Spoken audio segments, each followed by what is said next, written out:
Sebelum melanjutkan, jangan lupa subscribe dulu, terima kasih.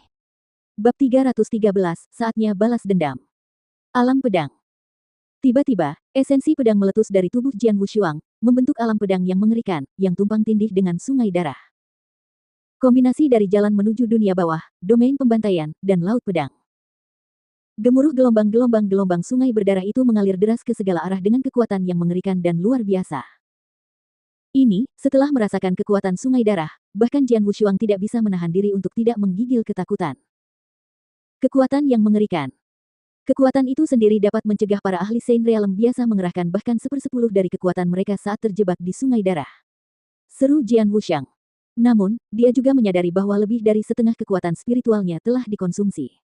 Dia segera berhenti menerapkan jalan menuju dunia bawah karena takut. Sungai darah yang mengalir deras itu perlahan menghilang dan dunia kembali damai, meninggalkan Jian Wuxiang yang berdiri di sana dengan dahi berkeringat.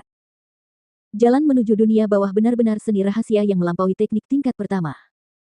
Kekuatannya sangat kuat, tetapi pada saat yang sama ia menghabiskan sejumlah besar kekuatan spiritual, kata Jian Wushuang pada dirinya sendiri. Dia akhirnya mengerti mengapa seni rahasia ini memiliki persyaratan kultivasi yang tinggi. Umumnya, seni rahasia ini hanya bisa digunakan oleh para ahli di alam Saint. Itu karena ia menghabiskan terlalu banyak kekuatan spiritual. Sejak ia mengaktifkannya hingga sekarang, yang hanya mencakup belasan napas, lebih dari separuh kekuatan spiritual Jian Wuxiang telah terkuras.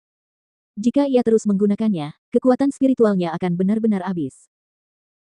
Terlebih lagi, hanya karena keterampilan penciptaan surgawi, yang memberinya kekuatan spiritual 10 kali lebih banyak daripada ahli lain di tingkatannya, dia dapat mempertahankannya begitu lama. Jika Jian Wushuang hanyalah seorang prajurit biasa di puncak alam yang void, bahkan menghabiskan seluruh kekuatan spiritualnya tidak akan cukup untuk menampilkan jalan menuju dunia bawah. Dengan kekuatan spiritualku saat ini, jika aku mengerahkan seluruh kekuatanku untuk jalan menuju dunia bawah sambil menggabungkannya dengan domain pembantaian dan laut pedang, aku dapat bertahan paling lama 20 tarikan napas, Jian Wushuang berkata pada dirinya sendiri. Hanya 20 tarikan napas saja terlalu pendek. Karena itu menghabiskan begitu banyak kekuatan spiritual, sebaiknya aku tidak menggunakan jalan menuju dunia bawah kecuali jika itu benar-benar diperlukan. Dalam pertarungan biasa, aku seharusnya hanya bergantung pada domainku dan laut pedang. Itu seharusnya sudah cukup. Jian Wushuang berpikir dalam-dalam. Bagaimanapun, aku masih memiliki pedang pembunuh 3 kali. Jian Wushuang mengarahkan telapak tangannya ke atas, dan pedang pembunuh 3 kali muncul di tangannya. Setelah ditingkatkan menjadi senjata sihir tingkat pertama, pedang 3 keterampilan memancarkan permusuhan yang beberapa kali lebih kuat dari sebelumnya. Sekarang, pedang di tangan Jian Wushuang ini melonjak dengan tingkat permusuhan yang sulit diabaikan. Pedang 3 keterampilan itu terlalu tinggi kualitasnya dan terlalu kuat, dan itu seharusnya menjadi kartu trufku di masa depan.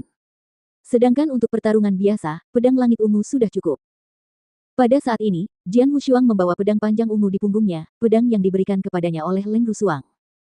Itu juga merupakan senjata sihir tingkat 3 yang unggul, jadi cukup kuat untuk menghadapi sebagian besar lawan atau ahli biasa.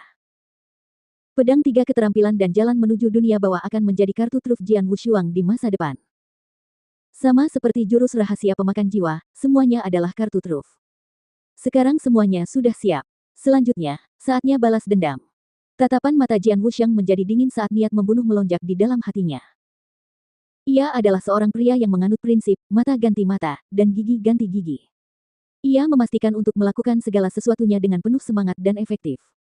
Jika sudah waktunya membalas dendam, jangan pernah menundanya. Adapun Istana Kaisar Suci, dia harus menoleransi mereka untuk sementara waktu karena dia tidak cukup kuat. Tapi Tan Feng. Sebulan yang lalu, orang itu mengejarnya dan ingin membunuhnya dengan cara yang mengerikan. Sekarang, kekuatan Jian Wushuang telah meningkat, dan hal pertama yang ingin dia lakukan adalah membunuh orang itu. Dengan kekuatanku saat ini, aku yakin aku bisa membunuhnya.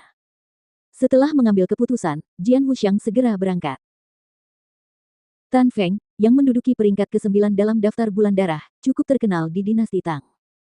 Tidak hanya itu, ia juga merupakan penguasa Istana Surga ke-9, yang merupakan salah satu dari 21 prefektur besar di dinasti Tang. Tan Feng tekun berkultivasi setiap hari di Nin Heaven Mansion, jadi sangat mudah untuk menemukannya. Setelah melakukan perjalanan selama 3 hari, Jian Wushuang tiba di Nin Heaven Mansion, tetapi penampilannya saat ini berbeda. Sosok yang mengenakan jubah merah darah, topeng merah darah yang jahat, dan membawa pedang panjang di punggungnya, muncul di kehampaan di atas Istana Surga ke-9. Niat membunuh yang luar biasa terpancar dari sosok itu. Siapa dia? Niat membunuh yang luar biasa itu menyebabkan keributan di dalam Nin Heaven Mansion. Setelah itu, satu demi satu sosok melesat ke langit.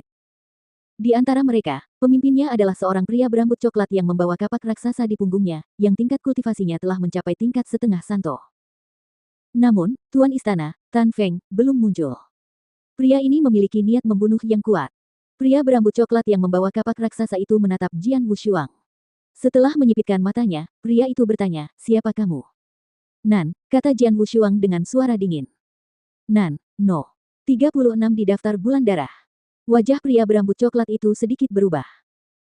Sebelumnya, ketika Jian Wushuang sungguh-sungguh berkultivasi di dalam sekte tanpa hati, Nan, doppelganger pembantainya, telah berkeliaran di sekitar dinasti Tang dan bertempur. Jadi, ia juga menjadi cukup terkenal, menduduki peringkat ke-36 dalam daftar bulan darah. Pria berambut coklat itu, dan juga para ahli lainnya di Nin Heaven Mansion, tentu saja pernah mendengar tentang Nan. "Tuan Nan, mengapa Anda ada di rumah surga ke-9 kami?" Pria berambut coklat itu bertanya dengan dingin. "Aku datang ke sini untuk Tan Feng. Bawa dia keluar." Jian Wushuang menjawab langsung. Wajah lelaki berambut coklat itu langsung berubah. "Kepala istana kita adalah orang penting. Beraninya kau meminta bertemu dengannya?" Mata Jian Wushuang sedingin es saat dia melirik pria berambut coklat itu dan berkata, dengan suara rendah, "Kamu hanya perlu mengatakan kepadanya bahwa aku di sini untuk merenggut nyawanya." Setelah mendengar perkataan Jian Wushuang, lelaki berambut coklat dan banyak ahli di Nin Heaven Mansion langsung tercengang. Pria berambut coklat itu langsung menjadi marah. "Dasar bajingan yang ceroboh, dari mana asalmu? Beraninya kau menantang tuan rumah kami. Minggir." Dengan teriakan marah, kapak raksasa tebal muncul di tangannya. Kemudian, suara ledakan udara yang keras tiba-tiba terdengar saat bayangan kapak raksasa muncul di depan Jian Wushuang. Bayangan kapak, yang tampak seperti gunung kecil, melesat maju dalam upaya untuk langsung menekan Jian Wushuang. Jian Wushuang sedikit mengangkat kepalanya dan menatap bayangan kapak gunung dengan mata dingin. Lalu, retak. Pedang panjang itu terhunus dan kilatan bayangan pedang langsung menyapu. Begitu cepat. Begitu cepatnya sehingga tidak ada seorang pun di sana yang melihat jalur pedang itu. Setelah itu, Jian Wushuang kembali menyarungkan pedang panjang ungu itu. Dia masih berdiri di sana dengan sedikit gerakan. Di depannya, sosok pria berambut coklat itu mulai turun perlahan. Mata pria berambut coklat itu terbuka lebar dan ada garis darah yang sangat jelas di wajahnya, memanjang dari tengah alisnya hingga rahangnya. Detik berikutnya, mayat dingin pria berambut coklat itu mulai jatuh ke tanah di bawahnya. Para ahli dari Nin Heaven Mansion tercengang. Seorang ahli setengah suci, yang juga menduduki peringkat sangat tinggi di daftar bulan darah, terbunuh oleh satu gerakan pedang. Setelah membunuh pria berambut coklat itu, tatapan Jian Wushuang masih sangat dingin saat dia tiba-tiba melepaskan teriakan penuh amarah yang menggema di seluruh langit. "Tan Feng, keluar!"